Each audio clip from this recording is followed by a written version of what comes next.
Hello दोस्तों, नमस्कार। मेरा नाम अनुप मिश्रा है। आप सभी का आपके चैनल लर्न विद हल्का में हार्दिक स्वागत है। आइए शिक्षक जगत और नौकरी से जुड़ी समाचार को आज विस्तार पूर्वक देखते हैं।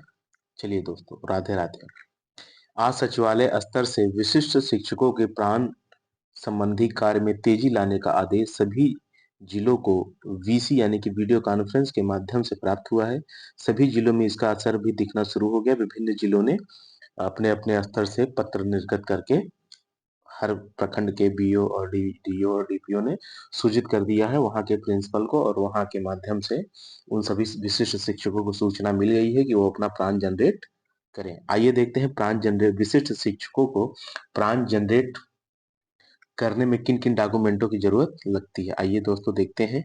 ये नवादा के जिला कार्यालय शिक्षा पदाधिकारी के माध्यम से निकला है।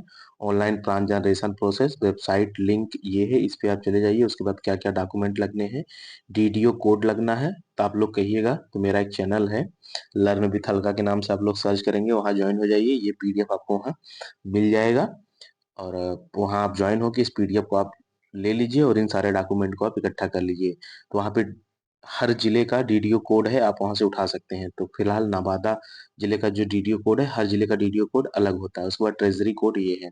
आधार लगेगा, आपका पैन कार्ड लगेगा, विद्यालय पद स्थापना और योगदान पत्र जो आपको लास्ट में मिला है बीआरसी से उस वो लगेगा। उसके बाद कैंसिल चेक लगेगा, ईमेल आईडी लगेगा या मोबाइल नंबर लगेगा।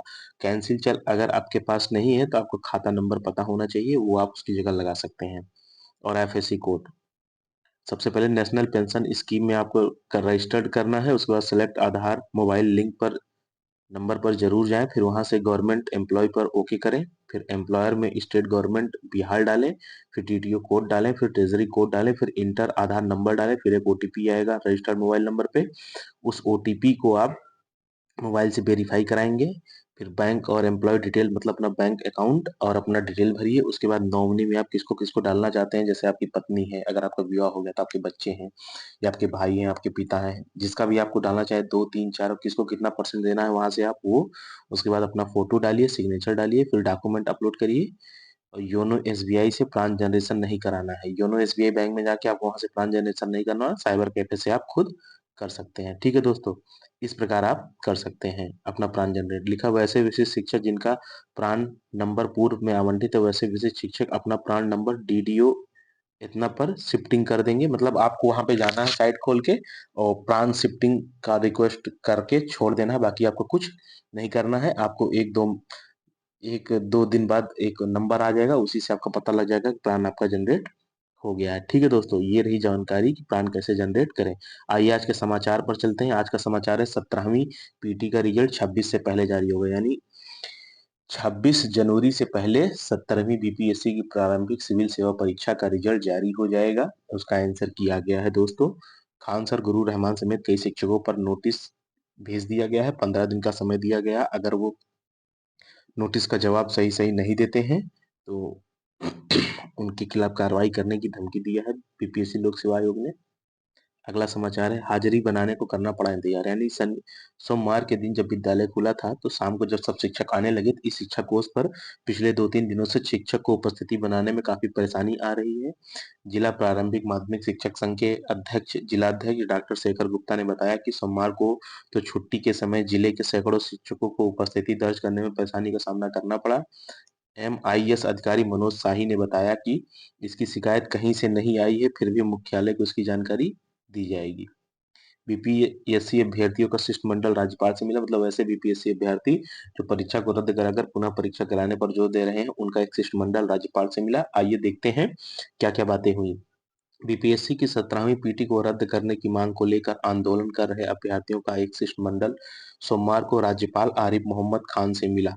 राज्यपाल ने शिष्टमंडल की मांग को ध्यानपूर्वक सुना। शिष्टमंडल के 12 अभ्यर्थी शामिल थे। वहीं जन सुराज के अध्यक्ष मनोज भारती भी छात्रों के साथ उनकी मांगों को लेकर राज्यपाल से मिले। शिष्टमंडल सदस्य सुभाष ने बताया कि राज्यपाल ने करीब 40 से 45 मिनट तक उनकी बातों को सुना। हम लोग की सारी बातें धैर्यपूर्वक सुनी गई। मुलाकात के बाद शिष्टमंडल ने दावा किया कि राज्यपाल ने संवैधानिक दायरे में रहते हुए संबंधित अधिकारी तक मामला पहुंचाने का आश्वासन दिया। साथ ही कल की पूरे मामले को गंभीरता पूर्वक देखा जाएगा। मालूम हो कि जनसुराज के प्रशांत किशोर बीपीएससी अभ्यर्थियों के समर्थन में 2 जनवरी से अनशन पर हैं। जनसुराज के प्रदेश अध्यक्ष ने भी की मुलाकात। राज्यपाल ने मामले को देखने का भरोसा दिया। देखिए आगे क्या होता है। अगला समाचार है, छात्रों को ऑनलाइन होगा हॉस्टल आवंटन। अभी चल रहा है मरम्मत कार्य, फरवरी में शुरू होगी आवंटन प्रक्रिया। छात्र हर्ष राज की हत्या के बाद से प्रशासन के आदेश पर सभी छात्रावास हैं बंद। राजभवन द्वारा गठित टीम को देख रेख में छात्रों को छात्रावास का होगा आवंटन। विश्वविद्यालय की वेबसाइट पर सूचना की जाएगी अपलोड। आप लोग अफरा तफरी ना मचाएं। ठीक है, अगला समाचार है, विशिष्ट शिक्षकों को प्राण नंबर जनरेट करने की मांग की गई थी। फिलहाल प्राण नंबर जनरेट के लिए मैंने सबसे पहले आपको बता दिया है, उसका समाचार भी आ गया। अगला है, मैट्रिक की प्रायोगिक परीक्षा 21 से होगी। यानी कि बिहार विद्यालय परीक्षा समिति ने 10वीं की वार्षिक परीक्षा 2025 के आंतरिक और प्रायोगिक परीक्षाओं की तारीख का ऐलान कर दिया है। यह परीक्षा 21 से 23 जनवरी तक आयोजित की जाएगी। बोर्ड ने इस संबंध में सभी जिला शिक्षा पदाधिकारी को अधिसूचना जारी की है। बोर्ड ने कहा कि 15 जनवरी से सभी जिला शिक्षा कार्यालय में परीक्षा सामग्री का वितरण किया जाएगा। 16 जनवरी तक सभी स्कूलों के प्रधान को अनिवार्य रूप से परीक्षा सामग्री प्राप्त करने होंगे। ठीक है, अगला समाचार है, नौकरी शिक्षक की नौकरी लगाने के नाम पर 25 लाख ठगे। पीड़ित ने रुपए मांगे तो आरोप ने जमकर पीटा। पीर बहोर थाने में केस दर्ज, जांच में जुटी पुलिस। आइए देखते हैं क्या मामला है। शिक्षक की नौकरी दिलवाने के नाम पर भाई बहन के साथ 25 लाख रुपए की ठगी कर ली गई। नौकरी नहीं होने पर भाई ने रुपए की मांग की तो आरोपित ने बीते शनिवार को रात मछुआ और टोली इलाके में उसके साथ बेरहमी से मारपीट की। इस बाबत मूल रूप से दरभंगा जिले के बेरोल थाना इलाके के रहने वाले प्रवीण कुमार ने पीर बहोर थाने में केस दर्ज करवाया है। आरोपी है कि एक व्यक्ति ने प्रवीण और उसकी बहन को नौकरी लगवाने के लिए उनसे संपर्क किया। वर्ष 2024 के अक्टूबर माह में उनसे रुपए लिए गए। इसके बाद परिणाम में नाम सामने नहीं आने पर पीड़ित ने आरोपी से रुपए वापस की मांग की। 11 जनवरी को उसने प्रवीण को अलग अलग जगहों पर बुलाया, फिर मछुआ टोली के समीप बुलाकर उसके साथ मारपीट की। आरोपित के साथ आधा दर्जन लड़के मौजूद थे। मारपीट होता देख स्थानीय लोगों ने डायल 112 को खबर दी। जब तक पुलिस मौके पर पहुंचती, मारपीट करने वाले लोग भाग चुके थे। पुलिस ने घायल को अस्पताल पहुंचाया। पीड़ित के साथ इतनी बेरहमी से मारपीट की गई कि उसके हाथ पैर टूट गए, छाती और सीने में भी गंभीर चोट आई है। इधर पीरबहोर थाना अब्दुल हलील ने बताया कि इस मामले की छानबीन की जा रही है। पुलिस आरोपित का पता लगा रही है। मारपीट करने वाले के तार एक हॉस्टल से जुड़े दिखाई दे रहे हैं।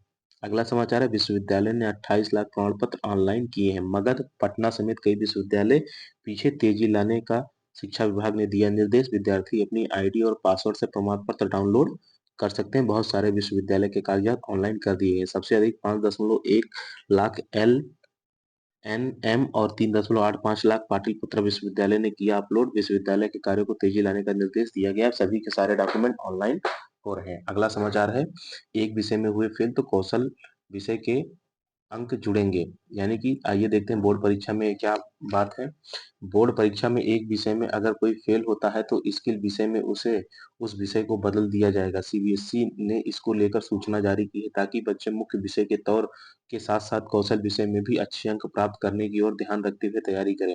10वीं बोर्ड परीक्षा में विज्ञान, गणित और सामाजिक विज्ञान में से किसी एक विषय में अनुत्तीर्ण होने पर इसे कौशल विषय यानी छठे विषय के रूप में चयनित से बदला दिया जाएगा। इस तरह 12वीं बोर्ड की परीक्षा में शामिल होने वाले विद्यार्थियों को फायदा मिलेगा। बोर्ड ने कहा कि इससे उन बच्चों को फायदा होगा जो किसी विषय में कमजोर हैं। सीबीएसई ने 9वीं, 10वीं और में 22 कौशल विषयों को इंट्रोड्यूस किया है। इनमें अप्रैल अप्रैल data science, multimedia, security, agriculture आदि विषय शामिल हैं।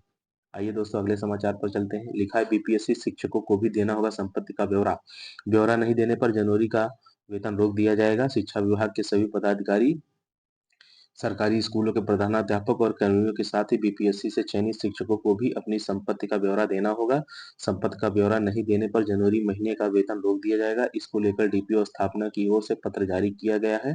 कहा गया है कि संपत्ति का ब्यौरा देने के बाद ही जनवरी माह का वेतन जारी किया जाएगा। बिहार लोक सेवा आयोग से प्रथम और द्वितीय चरण में चयनित विद्यालय अध्यापकों को भी अनिवार्य रूप से चल अचल संपत्ति का ब्यौरा देना है। डीपीओ स्थापना एवं डीपीओ प्राथमिक शिक्षा एवं सर्व शिक्षा अभियान, माध्यमिक शिक्षा, पीएम पोषण योजना, विद्यालय अवर निरीक्षण, सभी प्रखंड शिक्षा पदाधिकारी, प्राचार्य, प्रधानाध्यापक, प्रभारी प्रधानाध्यापक, प्रधान मौलवी, राजकीय राजकीयकृत प्रोजेक्ट बालिका समेत प्राथमिक बुनियादी मध्य विद्यालय, संस्कृत विद्यालय और मदरसा व अल्पसंख्यक विद्यालय समेत सभी स्कूलों को पत्र भेजा है। संबंधित संस्थाओं में कार्यरत कर्मियों की सूची और इनकी चल अचल संपत्ति का विवरण पेन ड्राइव में उपलब्ध कराने के लिए कहा गया है। तो आप सभी बीपीएससी शिक्षक ध्यान दें, अपना ब्यौरा जल्द से जल्द सुपुर्द कर दें बीआरसी के। ठीक है, इस प्रकार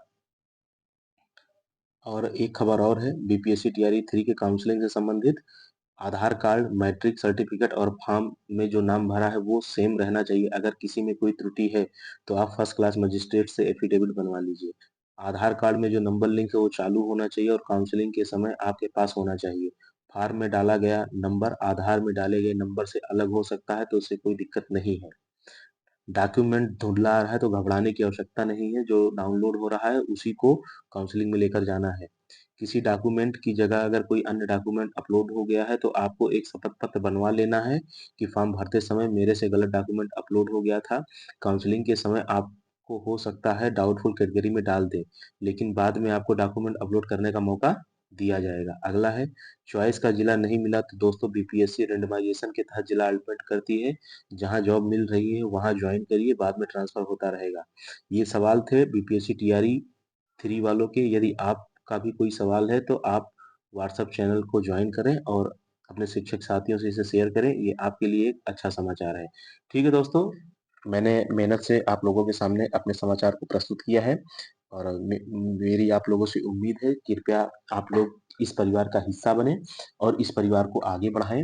लगभग मेरे 80% व्यूअर ऐसे हैं जो मुझे देखते तो हैं लेकिन मुझे सब्सक्राइब नहीं किया हुआ है। आपके सब्सक्राइब करने से मुझे मोटिवेशन मिलता है और मैं और अच्छी वीडियो बना पाऊंगा। तो आपसे निवेदन है कृपया आप चैनल को सब्सक्राइब करें और इसे अपना ही परिवार समझे, इसे आगे बढ़ाएं। आगे चलकर यही परिवार आपकी आवाज बनेगा।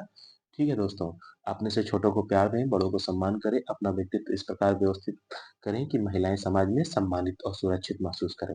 जय हिंद, जय भारत, जय बिहार, जय श्री राम।